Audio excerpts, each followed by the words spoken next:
Welcome to Joburg Today. I am your host, Leroy Viaggi.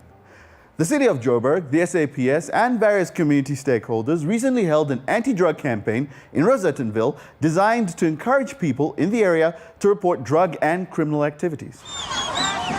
We are here in Rotundo Park in Rosettenville, joining the MMC with various stakeholders in a fight against drugs, which will see a march joined by school children and various stakeholders. I can't express my happiness when I see children and young people, getting themselves involved in fighting against drugs. The communities behind this drugs drive, or against the drugs drive.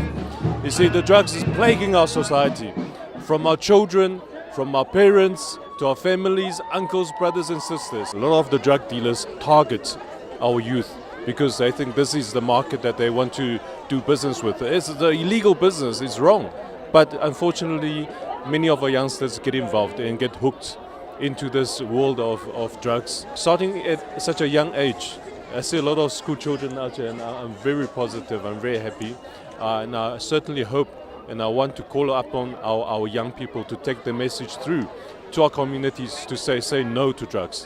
There was a couple of years ago we had some children that were actually found dead on the streets from using what they call huffing, and some of the kids had actually inhaled it to such an extent that one of them was actually found on the street and he was dead. And that is the reason why we decided that we needed to start educating the people around here about the scourge of drugs and how to overcome them.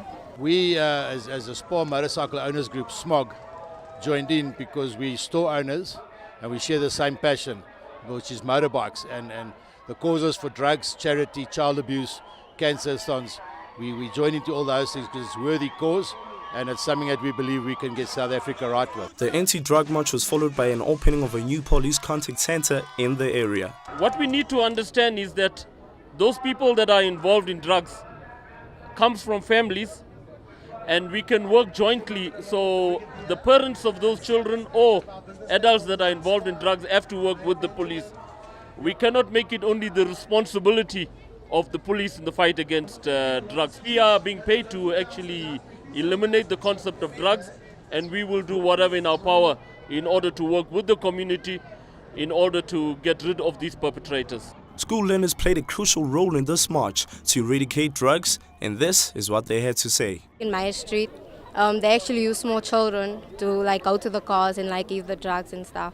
So I think that this has raised awareness and helped the community come forward and say no to drugs. I think that this march has had a huge impact on our environment in terms of when we were marching, I noticed that there were a lot of bystanders. Even though they weren't participating in the march, they could see that there were a lot of youth from different schools that feel that drugs in our communities is really bad towards our future and the country itself. I believe that it's a major problem in our communities because it's affecting our education of our youth.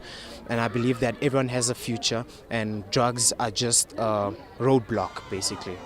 In Diversity High, we have a few incidents involving drug use and everything, and we have seen learners, our peers, being arrested and literally incarcerated for months because of drug abuse. And that, I think that's what's gave us the spunk, should I say, encouraged us to come and join the march because we can relate firsthand to how drugs affect the youth.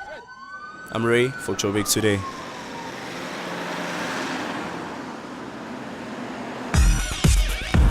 Be a part of the conversation by liking our Facebook page, that's joburgtoday.tv, and following the real trend in Joburg on our Twitter account at Joburg Today.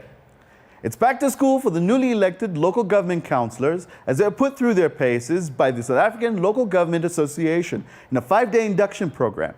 Now, we were there, and this is what went down. They respect that sometimes the answer is no, but don't just leave it there. Explain why it's no, and give them potentially an opportunity of another avenue to attack the problem they have. If you do that, you're doing your job incredibly well. Covering more than just legislation, Salga facilitators and councillors across the party line giving each other tips on communication skills and conflict resolution. Seasoned councillor Graham de Kock still values this training. And I think it's really important that we go through them every time, because you tend to forget certain things in your line of business, and you only deal with what you're required to deal with. And it's pertinent that we're reminded about the legislation that governs our behaviour all the time.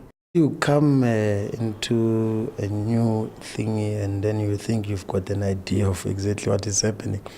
And then as soon as you get in there, you discover that there's much more bigger than what you thought it was.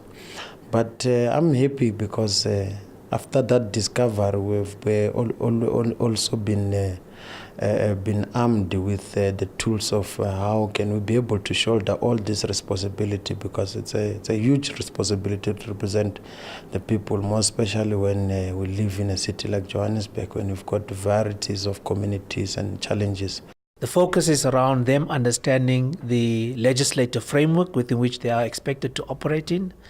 Secondly, what the roles of councillors are, what the roles of the municipal council as a collective is, and what is expected from them to deliver services that they promised during the election campaign to communities, what that actually entails and how they should go about doing that. This year's training, I think, is far more structured. We've got a really wonderful manual that Salga has produced, and I think it contains a huge amount of information which is going to be very useful to all of us in the 5 years that we're going to be in office. And so, yes, I'm delighted that they've stepped up their game, and I think formalised it and probably using it as a formalised training program. So for me, the Municipal Financial Management Act have been one of the most important learnings because it taught me of the processes that each municipality should be able to follow as far as the finances are concerned. But there is, of course, always room for suggestions. I really would like to see the manual that they've produced in electronic form, and I don't know if that's possible, but if that could be distributed to councillors, because then again, one could use that as an easy reference without having to drag a fairly heavy book around. It also gives you the opportunity to use that information to train activists and people who we identify who potentially could be really good councillors in the next term. I think there should be more intensive workshop going forward. But these, for a start, they've been very informative. Over the next 18 months, what we intend doing is to have portfolio-based training, and they will then get an accredited certificate at the end of that training program. It sounds like Councillor Novela's wish will be granted, and Johannesburgers could also expect service from well-informed and trained councillors. Marisa de Klerk, Joburg Today.